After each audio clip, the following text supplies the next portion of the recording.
And here on Shan and RJ, joining us in studio, our Stars insider. He's repping all the gear, Jake Riepma on DFW Sports Station. Good morning. I know what you guys are thinking. We're down. The morale is low, but you know what? This is when you need it more than ever, man. If you're going to quit now, then get out. Get out. I don't want it. No, I said it coming in, man. This is a tough spot to be, but again, morale is low. Only one team ever in the history of the conference finals have come back from down 3-1. It was the New Jersey Devils in 2000, and they did it with 2 road wins. So the Stars don't have as much of an uphill battle as that. So we got to remain positive. The Stars are 0-16, down 3-1 in their playoff history. Is that good?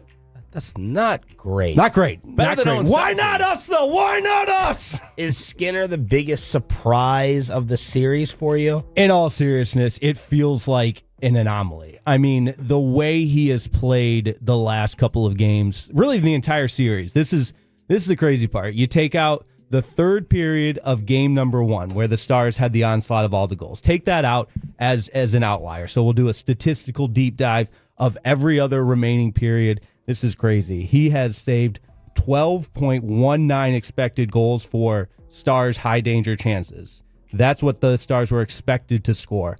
He's only allowed 3 goals. So that's nine goals above what you're expected to score. So he's really been the difference maker. I got to say real quick, for him to be able to mentally come back from that game 1 third period. Oh, yeah. And as a team, like Arizona still hasn't recovered from the Rangers and Seager's home run. It's been 2 years they haven't recovered. Yeah.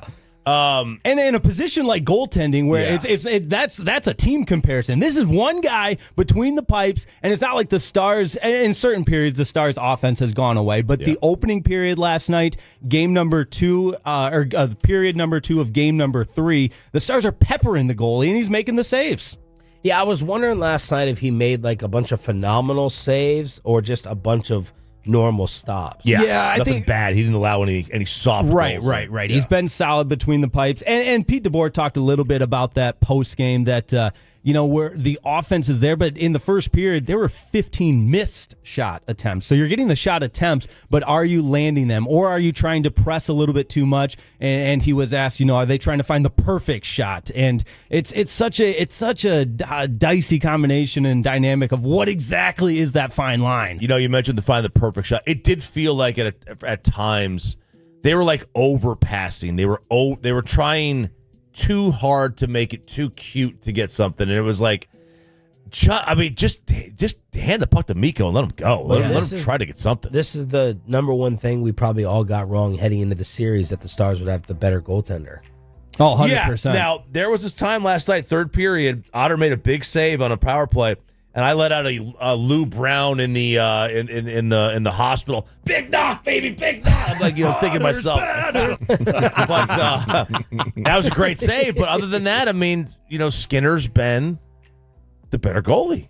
Yeah, one more note on that. The scoring on high danger chances, the Stars scored on 14% in the regular season up until and the first 2 series. They've scored on less than 5% of their high danger chances. So to the point of quality chances, I mean, these are high danger chances, and he's making the saves. Jake Riepma in studio talking Stars loss last night, down 3-1 in the series, and you got some leadership questions. I do. I'm ticked off, man. You watch your best player, your top centerman in game number 2 take a cheap shot. We can all agree that is a cheap shot. And I'm waiting game 3. All right, what's the repercussion going to be? And maybe, okay, it's a new age of hockey. You don't have goons out there like you used to. So maybe it's not something as obvious, and maybe it's something a little bit more subtle. And I'm waiting in game number 3. Nothing. Okay, so maybe it's going to be coming in game number 4. What happens in game number 4? They take another cheap shot at your guy, and you just let it happen. And Pete DeBoer talked about you can't, you don't want to take a penalty and put your team in a compromising, vulnerable situation. But what the heck was Bouchard doing? They didn't call that. You allowed them to, bring the fight to you in their own building with their fans behind them, and you just stood there and took it. And I think that falls on the captain. Something's got to be done. Your best player's taking a slash to his injured foot, and you're just letting it happen. Jamie Benn, Supposed to be the enforcer. I mean, he takes penalties. Yeah. he takes penalties. So what do you want to do? Yeah, I mean, like, last time he was supposed to play enforcer, he got suspended.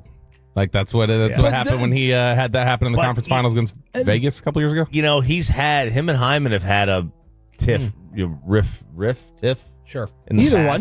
Yeah, but that's a good point by Bobby because it's not old school hockey anymore where you're just rocking, socking, and you can just go, take a guy out. But if they're allowing what went on yesterday with the Bouchard's clear and egregious hit on his injured lower body portion, something has to be done to retaliate. I want everyone to try to remove the bias from it. Try to, and the whole captain thing. Put Jamie Benn into football terms for me, or basketball or baseball. Zeke.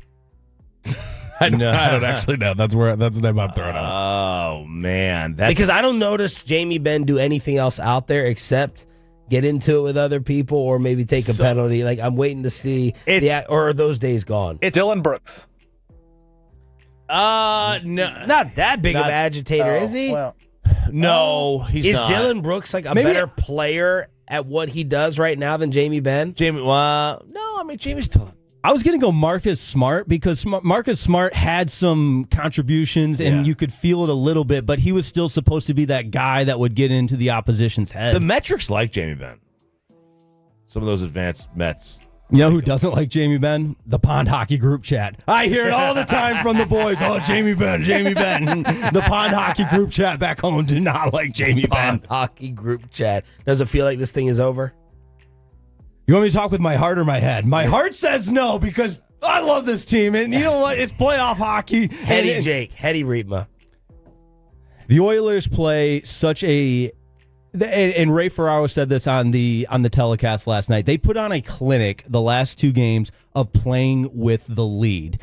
And considering the Stars are 0-8 for first period goals in the opening period, or getting outscored in the opening period, I don't see them playing with the lead.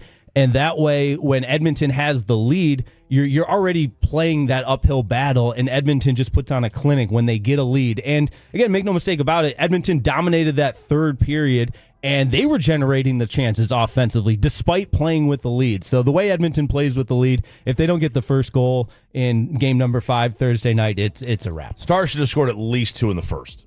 The way they dominated the first period, the way they played, they were the better skating team. They were the more aggressive team. They were hitting. Last night was the best game of the series. I was thoroughly entertained. Oh my gosh, yeah. And both my brothers texted me, back, unbiased, whatever. They're watching the Stars because I'm so into it. No, this is great hockey, back and forth. And the Stars generated the chances. But they're not. How much do you attribute it to being unlucky or just not good enough? Because we're talking about all the chances and should have scored 2, but I still don't feel like they've been unlucky. I feel like there is some unlucky part to it. And I think, and obviously he's the head coach, so he's not going to, be too emotional one way or the other.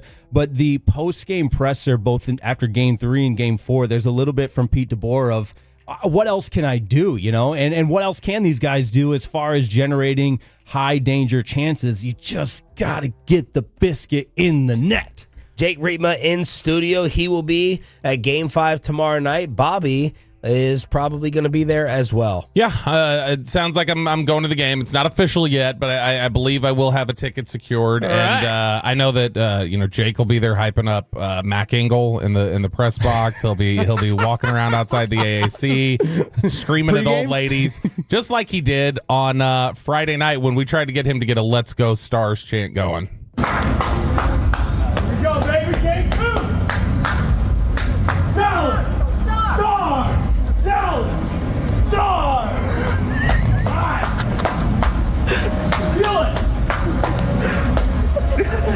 He has no shame. Hey, this is some soft ass. Dallas Stars! No one participating except that one old woman. One, yeah. And then there was another old woman who looked like she was clutching her purse and about to scream for DPD. But this is very reminiscent. Videos on the fan cam. Good job, Abe. Covered her salad up so Jake doesn't spit. This is very reminiscent of a Stars chant we got 2 years ago when we were walking around the mezzanine, Peyton and I, before Game 7 against the Kraken, and we tried to get Peyton to get a "Let's Go Stars" chant going. What do you think, Peyton? You can do it? I think we can do it. Stars Nation is out here tonight. We got the rally towel going. We're ready to go. Go, do it. Come on, Wuss. Well, let's get Let's Go Stars going. Come on. Game 7, baby. So far, we're 0-4. But we got one. Let's go Stars, baby. We got people getting food. It's okay. It's early. No, we're nervous. We're nervous. All right, we got nothing on that one. We'll try again later. They won. Stars, baby. One of our listeners, Katie Sims, who lives in New York, she had commented on the video when I said who did it better, and she commented. She said, I don't know anybody who watches the Stars or whatever. She's like, I live in New York, and yet for the last 2 years, I will randomly just yell, "Let's go Stars, baby!" And nobody knows what I'm talking about. You're so good.